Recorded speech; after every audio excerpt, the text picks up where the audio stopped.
Bonjour et bienvenue sur la chaîne de la palette de la Merlette. Je m'appelle Valentine et je suis artisan fabricant d'aquarelles. Et aujourd'hui, j'aimerais vous proposer un tutoriel, un deuxième tutoriel pour être plus exact, sur les lavis et les glacis. Alors, abandonnons tout de suite les termes techniques, on va faire des fonds. On va faire des fonds à l'aquarelle. Je ne vais pas vous apprendre à faire un fond parfait. Si vous êtes déjà avancé à l'aquarelle et que vous cherchez des très bons conseils pour faire des très beaux lavis, il y a notamment une vidéo d'Elodie sur la chaîne Apprendre à dessiner qui est parfaite pour ça. Si vous n'avez pas fait le premier tutoriel, je vous invite à le consulter parce que dans ce tutoriel, j'ai expliqué comment préparer des couleurs, comment rincer correctement son pinceau. J'ai expliqué également l'intérêt d'une palette de mélange plutôt que de prendre la couleur directement à même le godet ou la cupule de gland pour ma part, puisque je coule mes aquarelles artisanales dans des cupules de gland. Et je ne reverrai pas ces bases aujourd'hui, donc si jamais ça vous manque, n'hésitez pas à aller consulter cette première vidéo. Nous aujourd'hui, on va chercher justement à prolonger les connaissances qui avaient été établies dans le premier tutoriel, c'est-à-dire que nous allons revoir des techniques que nous avons déjà vues, nous allons simplement les utiliser différemment ou aller un peu plus loin. Et toujours dans l'idée de se familiariser avec le geste du pinceau. Et nous allons faire 6 exercices pour faire de lavis uniforme, de lavis dégradé, un lavis qu'on va éclaircir et on va faire un petit glacis rapide. Alors qu'est-ce que c'est un lavis? Vous l'aurez compris, c'est un fond à l'aquarelle. S'il est uniforme, ça veut dire que toute la couleur remplit le fond que vous avez souhaité remplir. Ici, moi, ce sont des cases, mais ça peut très bien être dans des formes.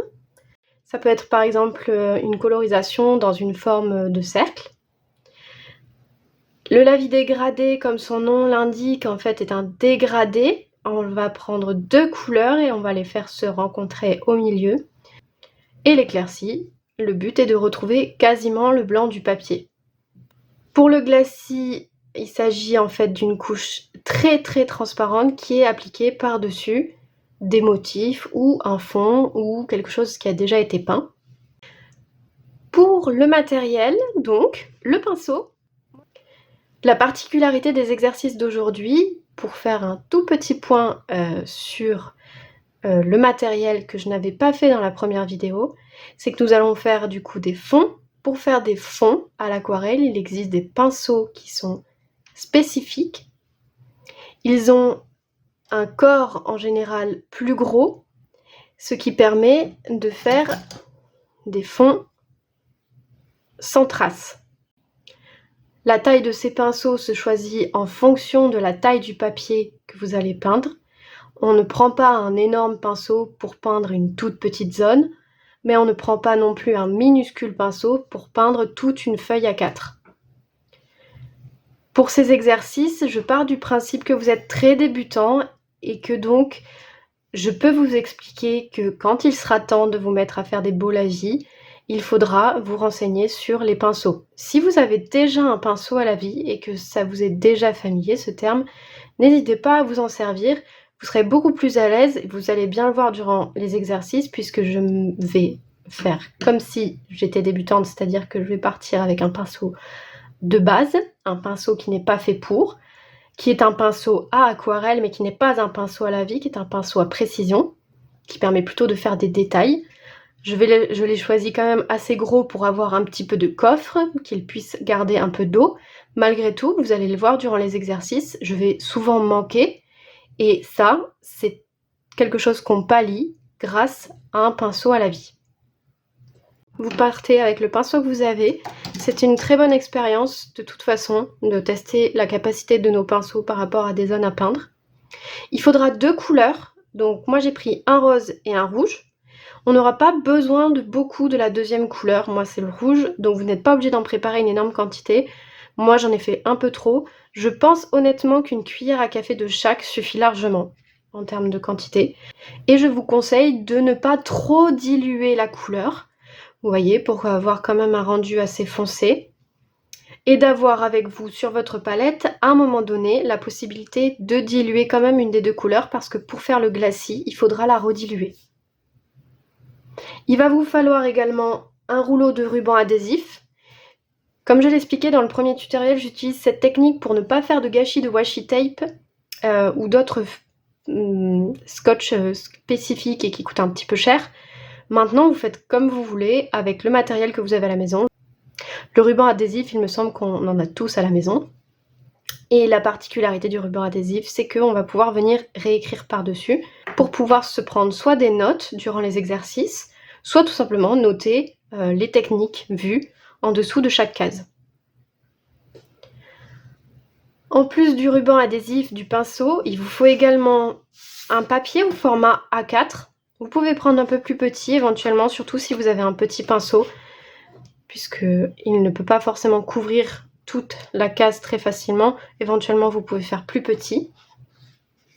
Un petit bout de papier à côté pour tester la couleur, être sûr que vous avez le bon dosage, que c'est assez coloré à votre goût, ou justement à un moment donné assez clair, assez transparent à votre goût. Il faut un pot d'eau propre, un pot d'eau sale, qu'on peut changer pendant l'exercice si jamais l'eau devient trop sale. Et il faut également un petit mouchoir en tissu ou une petite lingette lavable si vous avez, pour essuyer le pinceau durant les exercices. Moi je vais coller ma feuille A4 directement sur ma table, mais je vous conseille d'avoir plutôt un support, par exemple une planche de découpe ou une planche de bois. Donc c'est parti, on va préparer notre papier.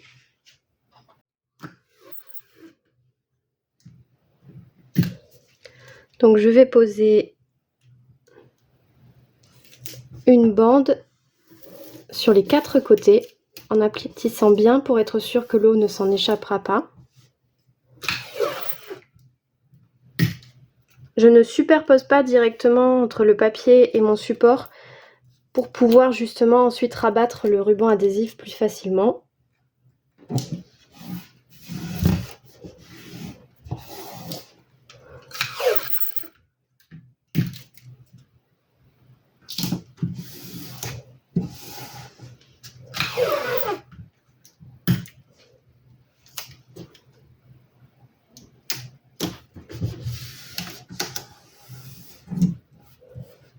Donc on va séparer en 6 cases, donc une première bande au milieu à l'horizontale et 2 bandes à la verticale.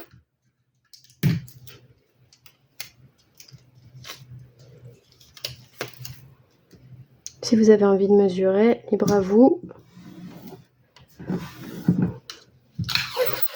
Moi je fais à peu près.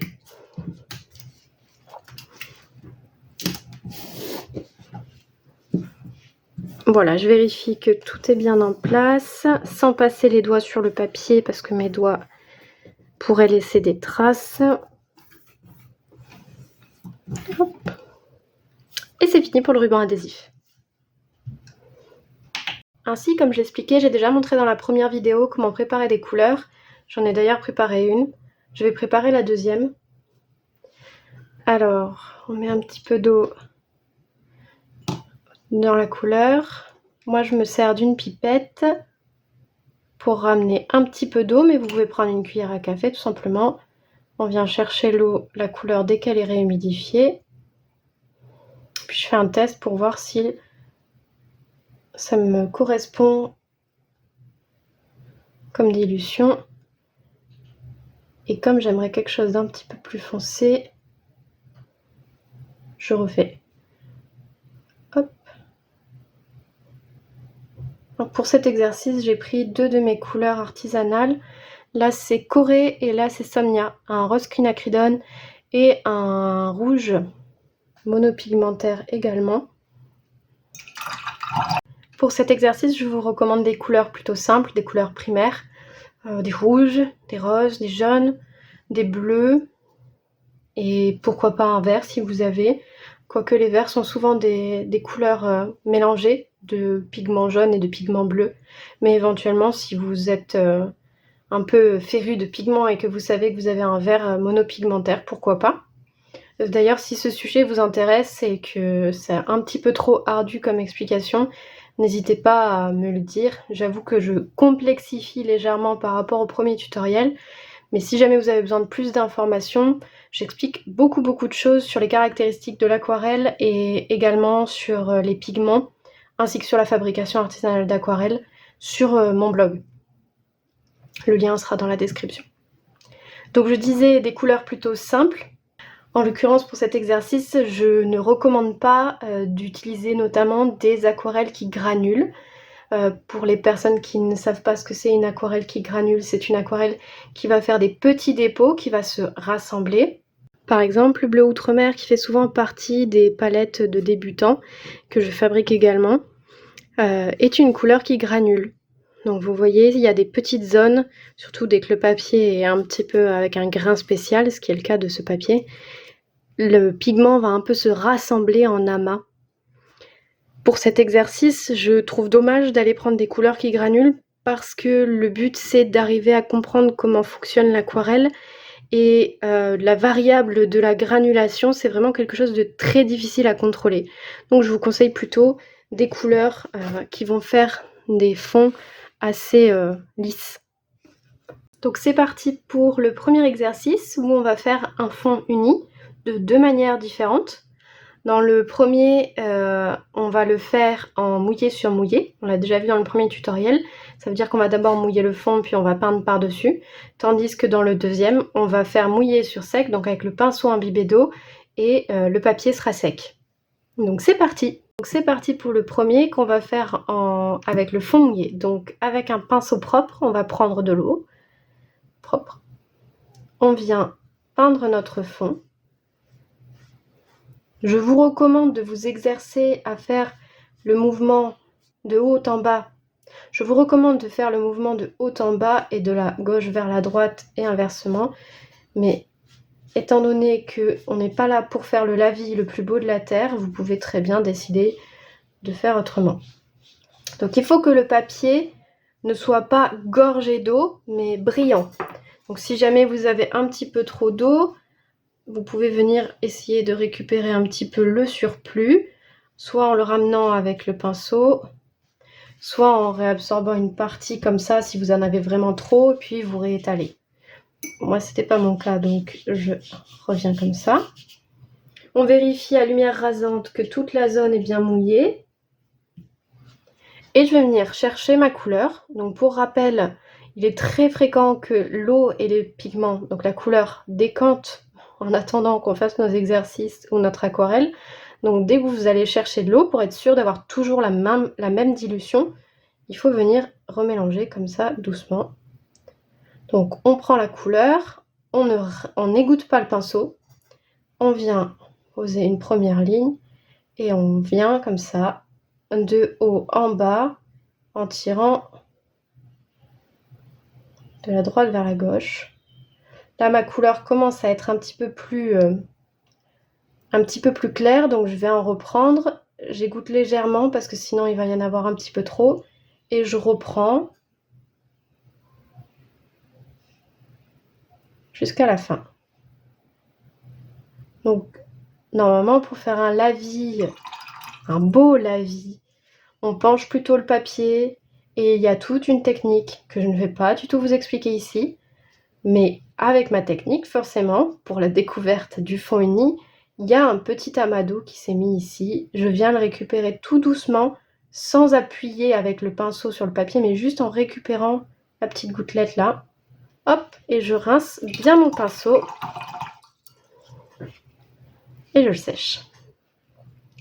Donc voilà, ça c'était un fond, un lavis uniforme en mouillé sur mouillé. Pinceau mouillé, papier mouillé. On vient faire la même chose ici, mais en mouillé sur sec. Donc on ne mouille pas au préalable le papier. Donc je viens remélanger ici, remuer ma couleur. Je n'égoutte pas. Je pars du haut et je descends.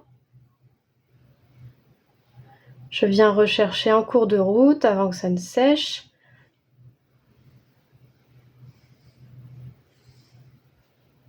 Je vais avoir des zones où il y en a un petit peu plus, donc je repars depuis le début. Parce que c'est encore mouillé, hein. Sinon on peut pas se permettre de faire ça. Voilà. Je viens chercher quand il y a un petit peu trop d'eau, colorer, et j'étire bien vers la fin.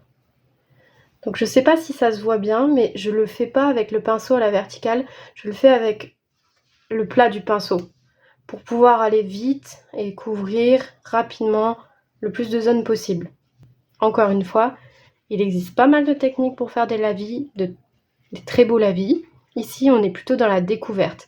Si vous avez des traces, ça peut être pour de multiples raisons. Ça peut être dû à comment vous tenez le pinceau, à si vous n'avez pas été assez rapide, à si vous avez dû refabriquer de la couleur parce que vous n'aviez pas prévu, d'où l'intérêt d'utiliser une palette de mélange. Ça peut être dû au papier également. Beaucoup de paramètres différents sont bons à prendre en compte. Aujourd'hui, on fait une découverte. Je rince bien mon pinceau et je le sèche.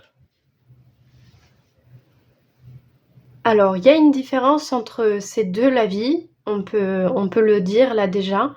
Peut-être que vous n'aurez pas exactement le même résultat, mais partons du principe que vous avez quelque chose d'à peu près similaire.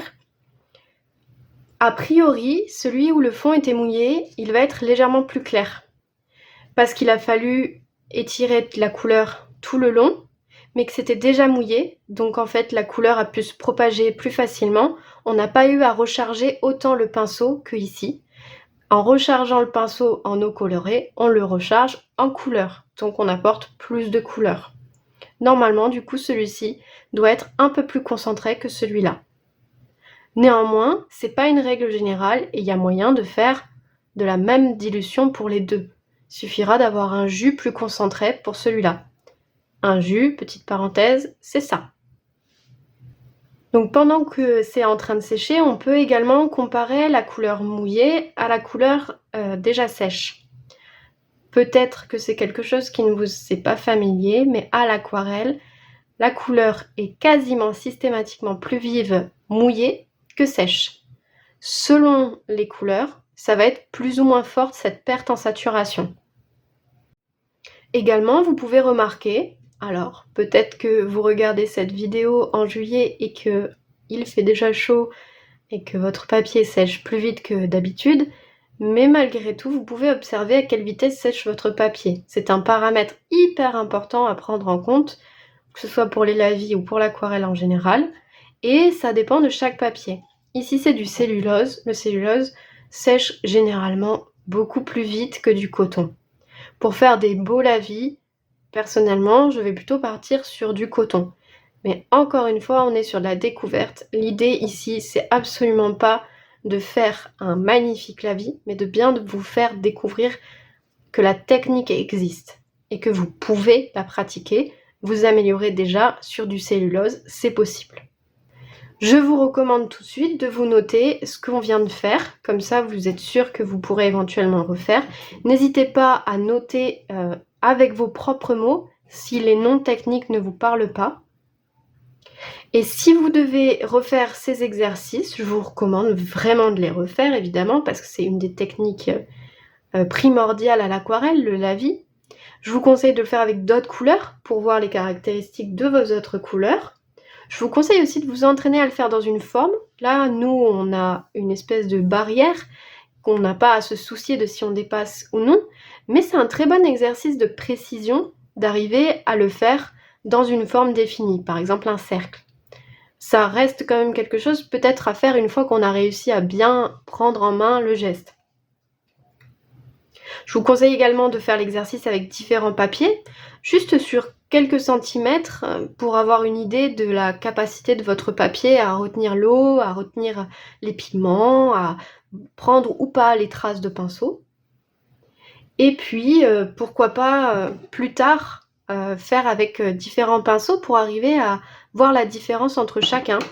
Notamment si à la maison vous avez déjà un pinceau précision et un pinceau lavis, faites à un moment donné l'exercice en comparant les deux pinceaux pour voir la différence entre ces deux types de pinceaux. Donc, moi je vais noter lavis uni ou uniforme comme vous voulez, en mouillé sur mouillé.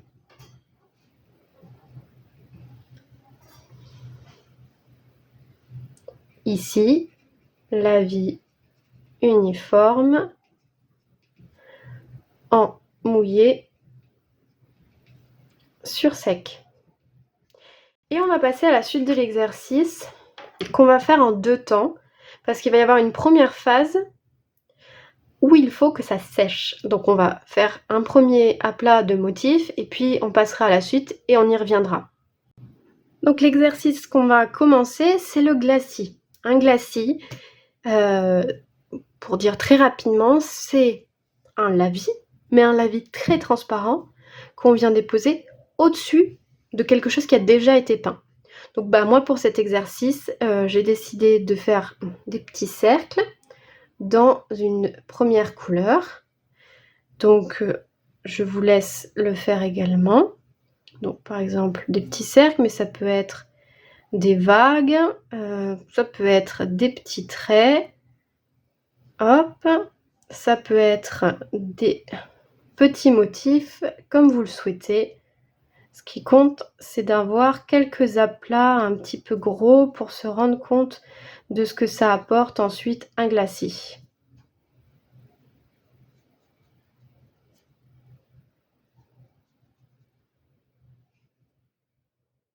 Et on rince bien le pinceau. Et je précise également que pour cet exercice du glacis, il faut bien que cette première couche soit sèche et que c'est pour ça qu'on va passer à la suite d'ores et déjà. Donc on laisse sécher cette première couche et puis on va passer au fond dégradé qu'on va faire ici et ici. Donc c'est le même exercice que là, sauf qu'on va complexifier légèrement parce qu'en fait on va se faire rencontrer 2 couleurs au milieu. J'ai une façon peu orthodoxe de vous montrer ce que ça donne, c'est-à-dire que les lavis dégradés, normalement, on part donc d'une couleur pour au fur et à mesure lui rajouter la deuxième couleur, continuer notre lavis pour finir par ne prendre que la deuxième couleur. Pour ma part, j'avais envie de faire un petit peu plus simple. Ça veut dire aussi que mon lavis dégradé n'est pas le plus beau de la terre, je l'admets. Mais j'ai pris le parti de commencer par peindre une première moitié, peindre une deuxième moitié et de faire se rencontrer les deux au milieu. Quand on débute, je trouve que c'est largement suffisant de commencer par cette technique. Donc notre premier dégradé, on va le faire avec le fond mouillé. Donc pinceau propre, on prend de l'eau et puis on vient mouiller uniformément toute la case. Hop. Encore une fois, il ne faut pas qu'il y ait 3 tonnes d'eau, qu'il y ait une espèce de bourrelet à un moment donné d'eau. Pas du tout. Donc si jamais vous en avez un peu trop, vous venez éponger avec un tissu propre ou alors vous venez récupérer l'excédent avec votre pinceau. Hop.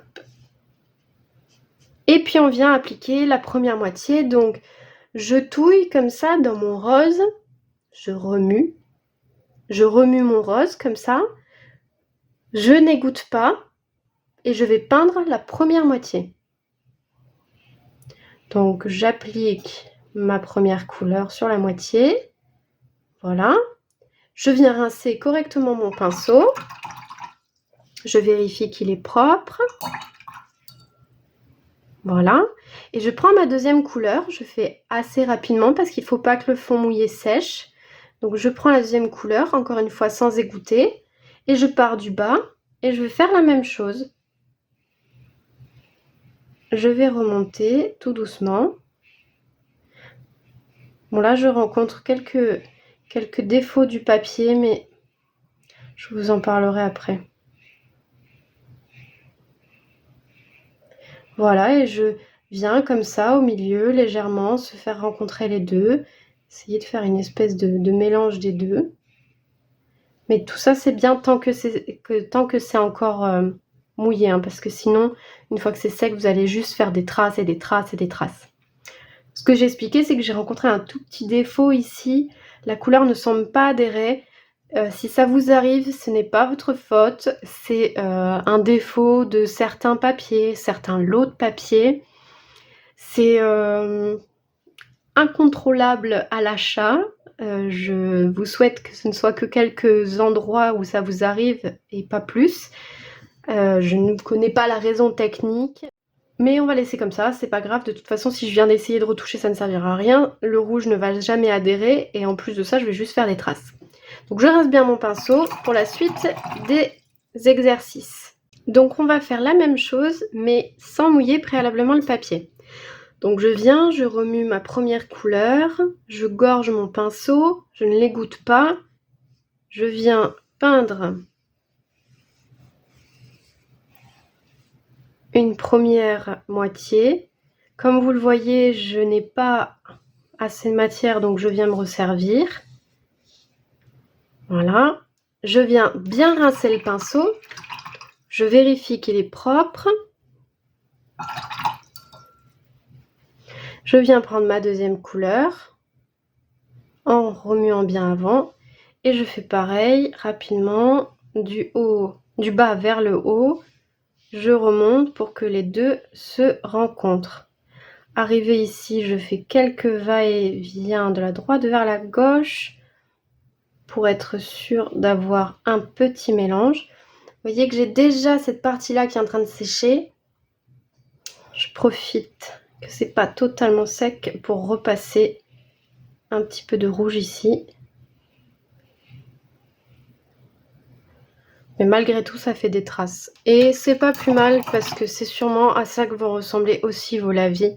Donc c'est, voilà, pas de panique. C'est normal, c'est du papier cellulose, il fait chaud. Et en plus de ça, j'ai un pinceau qui n'est pas totalement adapté. Mais au moins, on voit à quoi ressemble un lavis dégradé. Bon, je récupère mes excédents de couleur sur le côté sans toucher à ce qu'il y a dans les cases.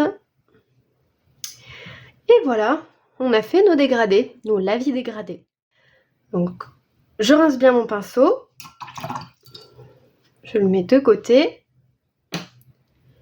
Et c'est parti pour les quelques observations qu'on peut faire sur ces lavis dégradés. Donc je me note tout de suite lavis dégradé.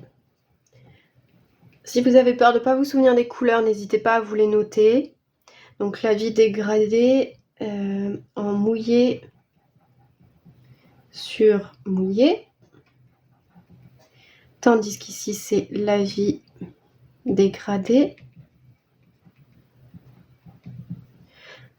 en mouillé sur sec.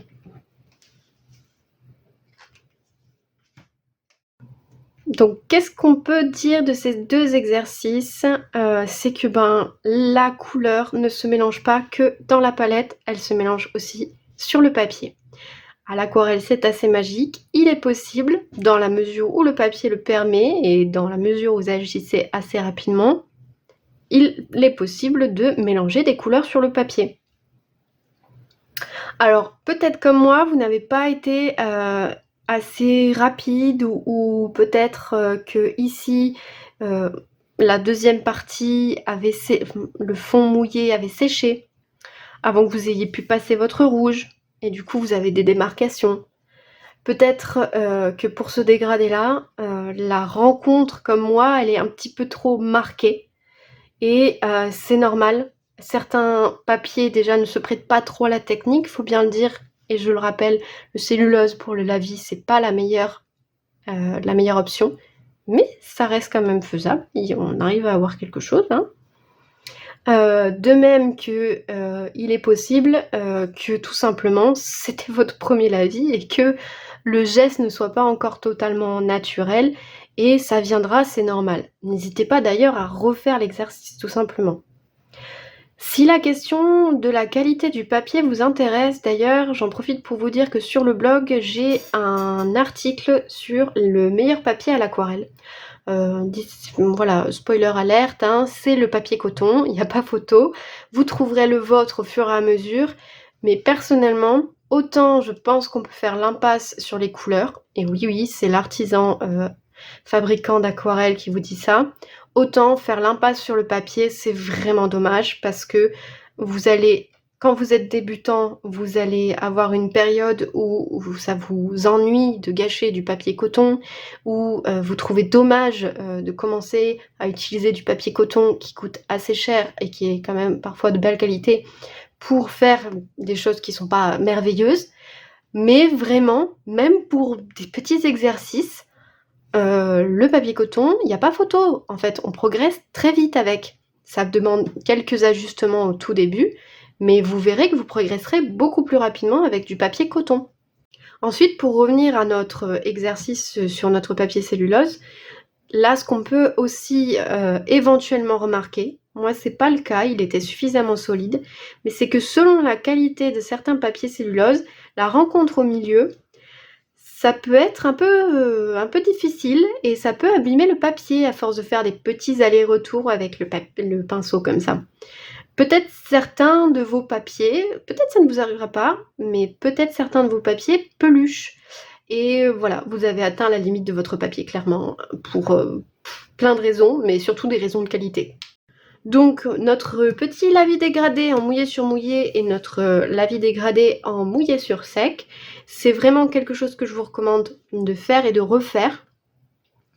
Il y a vraiment beaucoup de choses à voir. Par exemple, on peut partir d'une couleur encore plus concentrée que celle-ci. Il est également possible de faire la rencontre entre les deux couleurs sans agir, c'est-à-dire en posant notre première couche, en posant notre deuxième, et puis ici au milieu, on les laisse se rencontrer. La rencontre se fait naturellement entre les pigments, ils sont guidés par l'eau, et ça peut donner des effets très sympas. C'est pas pour des lavis parfaits, c'est plus pour des lavis, on va dire, expérimentaux, mais quand on a envie de laisser faire les couleurs, c'est toujours très très chouette. Et puis, ben, évidemment, comme avec le premier exercice, n'hésitez pas à faire ce dégradé avec d'autres couleurs. Certaines couleurs ne se comportent pas de la même façon et vont se diffuser plus rapidement sur le papier, surtout dès qu'on a mouillé au préalable. Et c'est toujours très rigolo de voir qu'il y a certaines couleurs qui sont plus agressives que d'autres, qui se répandent et qui cherchent à repousser l'autre, tandis que l'autre se fait manger. En l'occurrence, je trouve que ça se voit pas mal ici avec mon rouge, donc qui est quand même un pigment en plus semi-opaque à la base, donc que j'ai bien dilué, mais forcément semi-opaque, ça veut dire qu'il est quand même il est plus fort, hein. Mais en dehors du fait qu'il soit semi-opaque, il est aussi il se diffuse plus rapidement dans l'eau, et là il a clairement essayé de manger un peu mon rose. Alors, ça, c'est en partie dû à ma technique, mais c'est aussi dû au comportement de la couleur. Du coup, moi, je vous conseille vraiment de refaire ces exercices avec vos couleurs pour voir quel comportement elles ont. On va passer à l'exercice du lavis éclairci. Donc, on va faire un dégradé avec une seule couleur qu'on va concentrer au tout début. Et puis, on va le diluer au fur et à mesure pour essayer de retrouver le plus possible le blanc du papier. Donc, on prend notre première couleur. On remue bien pour être sûr d'avoir l'eau et le pigment bien mélangés. Voilà, on n'égoutte pas le pinceau. On vient faire la même chose que préalablement, c'est-à-dire faire une première moitié colorée comme ça. Tant que c'est pas sec, vous pouvez un peu repasser dessus pour l'exercice. C'est pas gênant. Voilà, et arrivé là, on vient prendre le pot d'eau. Je vais poser ici puisque c'est sec. Notre pinceau, on le trempe une fois sans le secouer. On l'égoutte légèrement. On repart là où on était. On fait un ou deux allers-retours comme ça. Et on refait sans secouer. On trempe juste le pinceau. On égoutte. On repart de ce qui était déjà peint. Et ainsi de suite. Jusqu'à retrouver le plus possible le blanc du papier. Il faut agir assez rapidement pour que les démarcations ne soient pas trop visibles. Et voilà, on rince bien le pinceau. Et c'est fini pour ce lavis éclairci. Alors c'est quand même assez sympathique cet exercice parce qu'on voit qu'avec de l'eau alors semi-propre, je l'ai fait avec l'eau du rinçage qui n'avait servi quasiment que au rose. Donc c'est pour ça que je me suis permise. Si votre eau est marron, non, hein, faut d'abord la changer. Hein. On peut le faire plutôt avec l'eau propre, mais j'avais envie de garder mon petit pot propre. Donc je l'ai fait avec celui-ci.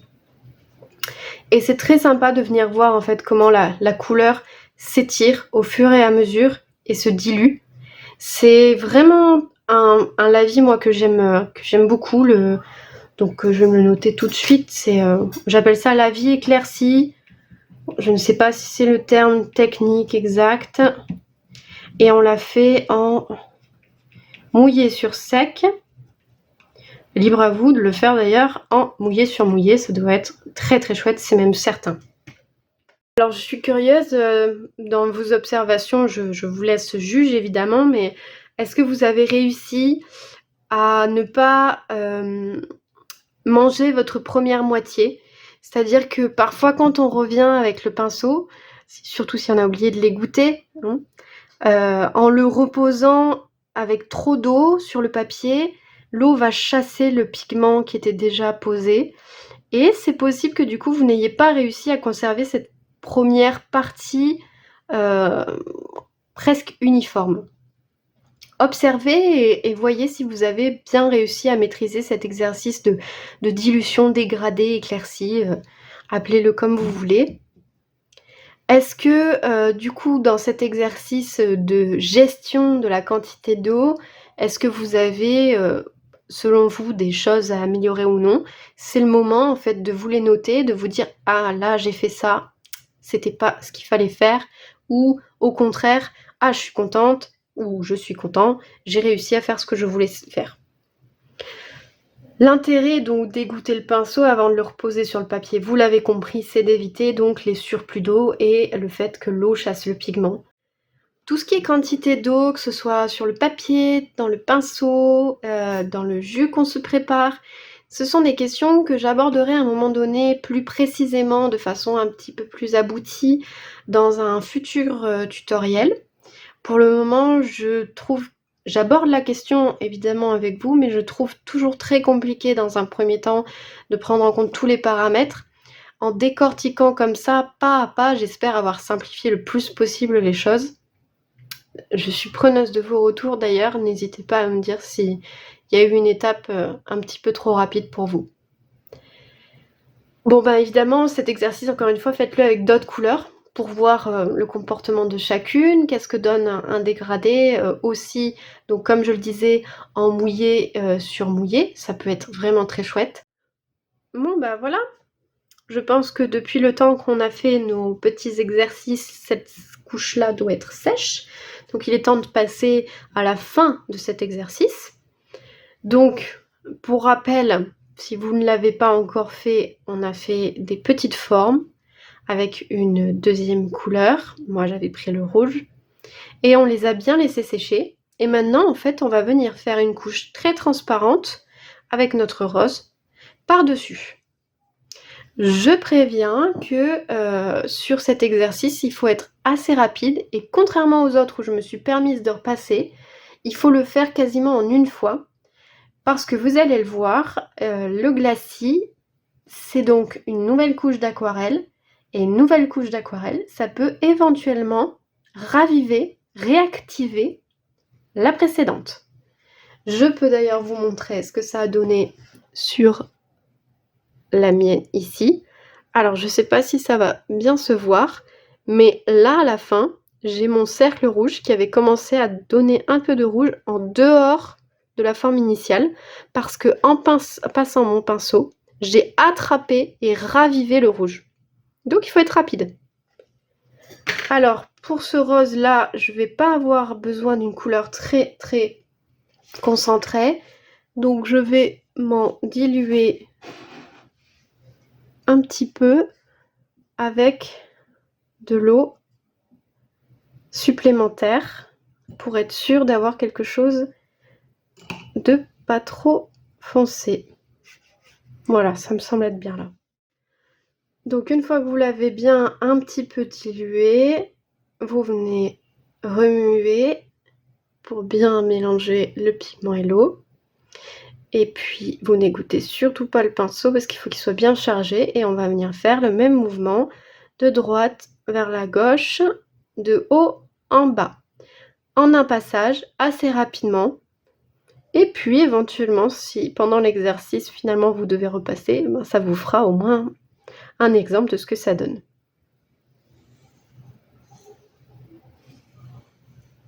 Donc là je commence à être à court, je me resserre. Là pareil. Là pareil. Et j'arrive à la fin. Alors c'est pas parfait, il y a des endroits où j'ai laissé un petit peu trop de couleur, d'eau colorée en l'occurrence. Mais je suis assez contente de moi. J'ai réussi à ne pas réactiver la couche rouge. Cet exercice de superposition, on l'avait vu dans le tout premier tutoriel. On avait fait se superposer, si vous vous rappelez, 2 cercles. Je vous avais expliqué que quand on fait de la superposition à l'aquarelle, de couches d'aquarelle donc, ce qui est un exercice vraiment très intéressant, parce que l'aquarelle, ça passe par la transparence, et donc superposer des couches transparentes, ça peut faire des super jeux de couleurs. En l'occurrence, l'idée du glacis, c'est de donner une espèce de nuance à toute votre scène, à toute la case ici, sans avoir en fait coloré réellement vos cercles au préalable en rose. C'est très différent si vous aviez pris par exemple votre rouge et votre rose et que vous aviez fait vos cercles rouge et rose. Non, là c'est une couche de rose qui vient par-dessus le rouge. Et comme vous savez déjà à quoi ressemble le rouge ici, ben vous voyez bien la différence en fait. Et en effet, maintenant il a une espèce de petite teinte légèrement moins chaude, un peu plus froide, parce que mon rose est plus froid que mon rouge. J'en profite d'ailleurs pour faire un tout petit aparté sur le séchage à l'aquarelle. C'est-à-dire que tout à l'heure, je vous ai fait faire la première couche et puis on est passé à la suite avant d'y revenir. Et bien c'est quelque chose qu'on aurait pu sauter comme étape si on avait utilisé un sèche-cheveux. Il y a beaucoup de gens qui utilisent le sèche-cheveux à l'aquarelle pour faire sécher plus rapidement. Mais moi je vais vous expliquer pourquoi je ne le fais pas et pourquoi je vous déconseille réellement de le faire. Bon déjà, le sèche-cheveux, ça abîme le papier. Ça fait ensuite se répandre les couleurs de façon pas naturelle. C'est en général quelque chose qui va également cuire légèrement les couleurs, ça peut leur donner des teintes un peu brunes. C'est vraiment dommage. Et en plus de ça, il y a, malgré ces conséquences, quand même la tentation de le faire, et je le comprends. Mais vous, si vous êtes ici, c'est que vous êtes débutant. Et le séchage à l'aquarelle, c'est vraiment une donnée très importante. Comprendre combien de temps met votre papier à sécher, combien de temps telle couleur met à sécher par rapport à telle couleur, telle technique par rapport à telle technique, c'est la base en fait de l'aquarelle. Du coup, vraiment, je vous recommande de ne pas passer par cette étape sèche-cheveux, à moins à un moment donné d'être sur quelque chose de plus contrôlé, ou parce que ça y est, vous n'êtes plus débutant et vous avez envie. Ça n'empêchera pas que ça abîme le papier et que ça modifie également les couleurs, mais bon, ça, libre à vous de le choisir, de le faire quand même. Donc voilà, patience, parce que vraiment l'aquarelle, c'est aussi un petit peu de patience. Et c'est une astuce qu'on peut avoir, c'est quand on a plusieurs couches comme ça, où on doit attendre, pourquoi pas ne faire autre chose en attendant. Autre chose à l'aquarelle, mais aussi autre chose tout court. Personnellement, ça m'arrive très souvent d'avoir 2 aquarelles que je fais en même temps. C'est pas tout le temps, parce que quand c'est une aquarelle bien poussée, j'ai besoin d'être concentrée, mais sur des petites tâches à l'aquarelle, ça peut m'arriver. Du coup, si jamais vous avez envie de faire cet exercice de nouveau, pourquoi pas cette fois-ci ne pas attendre que ce soit sec pour voir justement ce que ça donne. Tenter éventuellement à un endroit de repasser plusieurs fois pour voir également ce que ça donne quand ça réactive votre couleur en dessous. Et puis évidemment avec d'autres couleurs, parce qu'il y a vraiment l'idée avec le glacis de faire des choses très originales et de donner des ambiances à vos aquarelles. Je vais donner un exemple très simple. Si j'avais voulu passer une couche de couleur, par exemple, bleue, par-dessus mon rouge, en dehors du fait que le bleu et le rouge auraient donné autre chose que du rouge, ça aurait donné une ambiance. Et cette technique, elle est justement vraiment très intéressante pour ça, pour donner, des ambiances, des nuances, mais également, par exemple, pour faire les ombres à l'aquarelle, on peut utiliser la technique du glacis. Voilà, bon bah, c'est terminé pour, ce 2e tutoriel sur les fonds à l'aquarelle. J'espère que ça vous aura plu. Je suis vraiment preneuse de retours. Si jamais vous avez, des questions aussi, j'y répondrai avec plaisir dans les commentaires. Si ça vous a plu, n'hésitez pas aussi, ben, évidemment, à aimer la vidéo. Et si vous avez envie de suivre les prochains tutoriels, il y en aura un nouveau au mois d'août et un nouveau au mois de septembre, donc quasiment un par mois. Eh bien, je vous invite à vous abonner parce que ça ne s'arrêtera pas là. Il y aura sûrement d'autres vidéos par la suite, que ce soit des tutoriels pour débutants ou comme j'en ai déjà fait, et que je vous invite fortement à les regarder, c'est le tutoriel pour le nuancier. Il y en a un autre qui est en préparation parce que j'ai décidé de faire un autre type, de nuancier. Le nuancier, c'est vraiment une technique pour les débutants, c'est primordial pour apprendre à connaître ses couleurs. Je vous mettrai le lien dans la description. Et je fais également parfois des vidéos où je me filme en train de peindre. Parfois j'explique, ce que je fais, parfois je mets juste quelques petites notes, mais je trouve que ça peut permettre en fait des fois de se rendre compte de comment ça fonctionne, comment certaines personnes peignent. Pour finir du coup, bah, il faut décoller, la feuille du support et rabattre les petits rubans adhésifs. N'oubliez pas, de vous notez sur le dernier exercice ce qu'on a fait. Je le fais tout de suite. Donc là, c'est un glacis. Hop. Donc je décolle et je rabats vers l'extérieur du papier.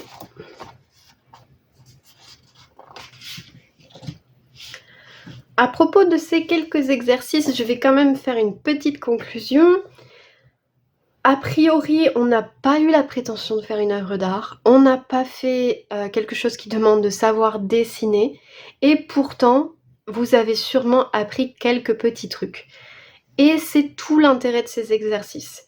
C'est pour ça vraiment que je vous recommande non seulement de les refaire, mais en plus de bien chercher à comprendre ce que vous faites.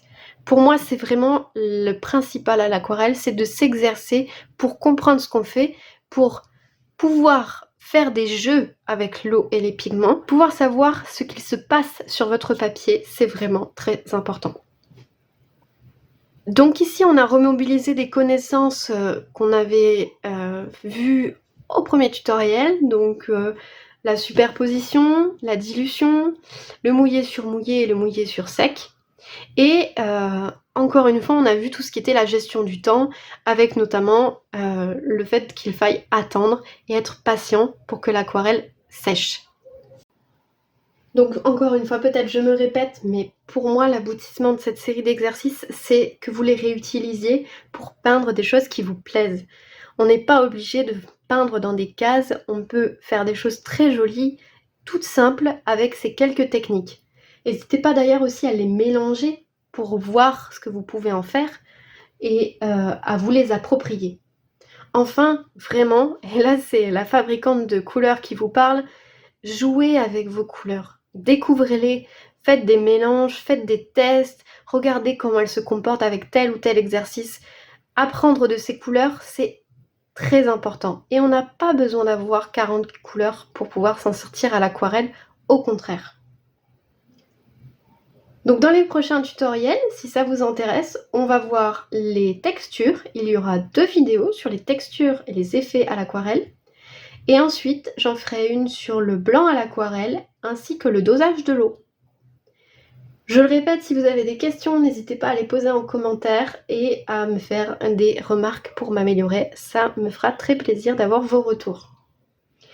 Et puis, si jamais vous êtes en recherche de sujets, de peinture, de dessin, sachez que durant les mois de l'été, il va y avoir plusieurs challenges créatifs sur les réseaux sociaux.